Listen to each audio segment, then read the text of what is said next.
নমস্কার বন্ধুরা, সুস্বাদে তোমাদের সবাইকে স্বাগত। আজকের ভিডিওতে তোমাদের জন্য নিয়ে চলে এসেছি দুর্দান্ত স্বাদের একটা পোলাওয়ের প্রিপারেশন। আমার আজকের রেসিপি ছানার পোলাও।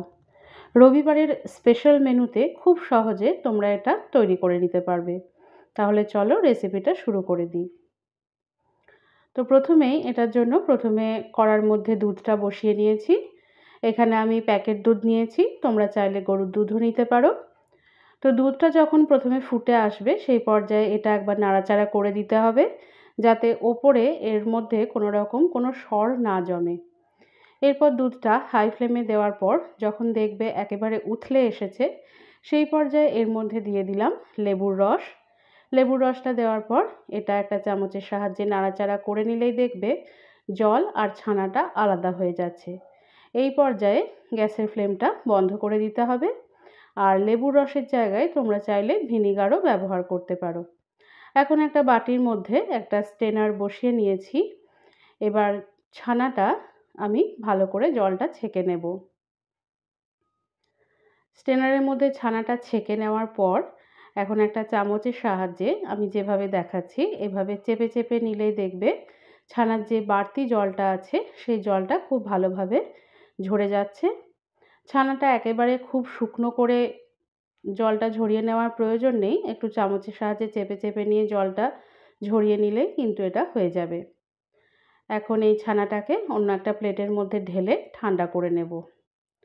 তো এখানে দেখো ছানাটা আমার ঠান্ডা হয়ে গেছে। এখন এটাকে হাতের সাহায্যে খুব ভালো করে মেখে নেব। হাতের সাহায্যে খুব ভালো করে এটাকে চটকে মেখে নিতে হবে।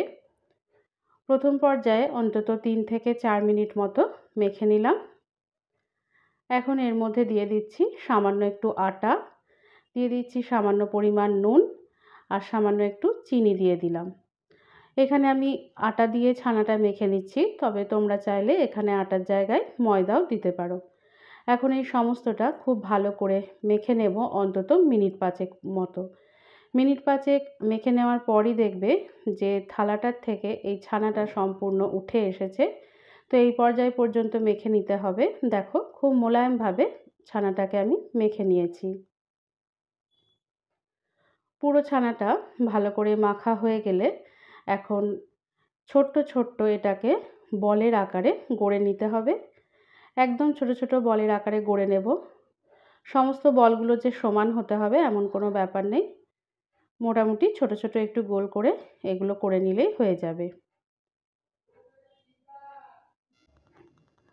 এখানে দেখো সমস্ত বলগুলো রেডি হয়ে গেছে। এখন কড়ার মধ্যে এখানে আমি সাদা তেল গরম করে নিয়েছি। এর মধ্যে এখন ছানার বলগুলো দিয়ে দিলাম। সমস্ত ছানার বলগুলো একসাথে দিয়ে দেব না, কয়েকটা দিয়ে প্রথমে ভেজে নেব। তো বলগুলো দেওয়ার পর মোটামুটি 1 মিনিট মতো মাঝারি আঁচে ভেজে নিতে হবে।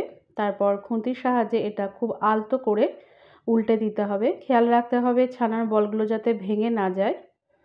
সমস্তটা উল্টে পাল্টে নিয়ে এটা বাদামি রং ধরা পর্যন্ত ভেজে নেব।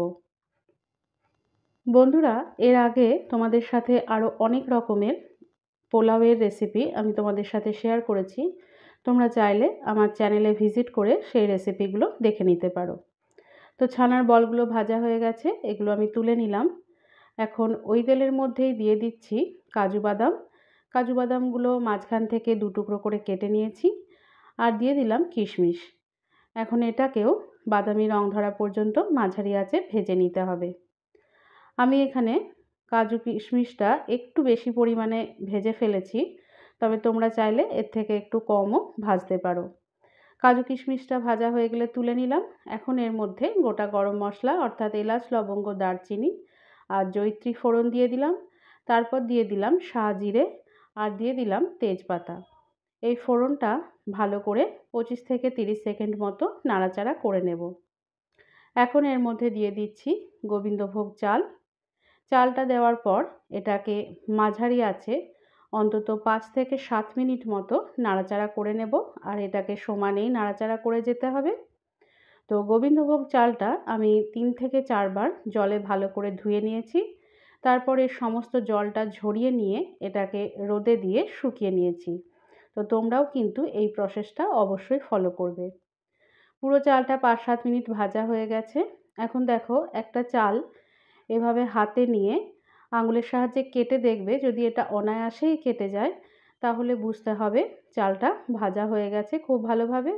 আর যদি এটা না কাটে সেক্ষেত্রে চালটা আরেকটু ভেজে নিতে হবে। তো চাল ভাজাটা আমি নামিয়ে রেখে দিয়েছি। এখন একটা ডেকচির মধ্যে জল নিয়ে নিচ্ছি।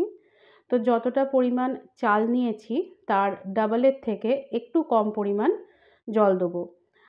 আমি এখানে 3 বাটি পরিমাণ মতো চাল নিয়েছি, আর 3 বাটি চালের জন্য তার ডাবল অর্থাৎ 6 বাটি জল না নিয়ে আমি এখানে নিয়েছি 5 বাটি পরিমাণ মতো জল। এখন এর মধ্যে দিয়ে দিলাম পরিমাণ মতো নুন, অর্থাৎ পোলাওয়ের জন্য যে নুনটা প্রয়োজন হবে সেই নুনটা এই জলে দিয়ে দিলাম। তারপরে এর মধ্যে ঘি দিয়ে দিচ্ছি। এখন এর মধ্যে কয়েকটা কেশর দিয়ে দিলাম। কেশরটা অবশ্যই অপশনাল, চাইলে নাও দিতে পারো, তবে দিলে খেতে ভালো লাগে। তারপরে এর মধ্যে দিয়ে দিলাম গোলাপ জল। এবার এই জলটা যখন ফুটে আসবে তখন এর মধ্যে ভেজে রাখা চালটা দিয়ে দিচ্ছি।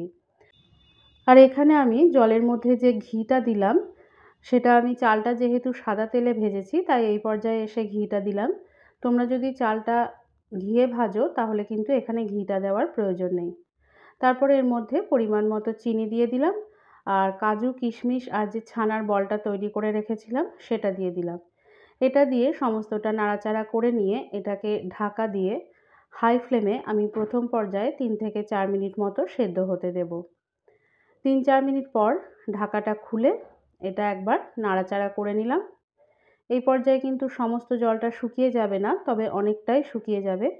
নাড়াচাড়া করে এটাকে ঢাকা দিয়ে আবারও 1 থেকে 1.5 মিনিট মতো হতে দিতে হবে।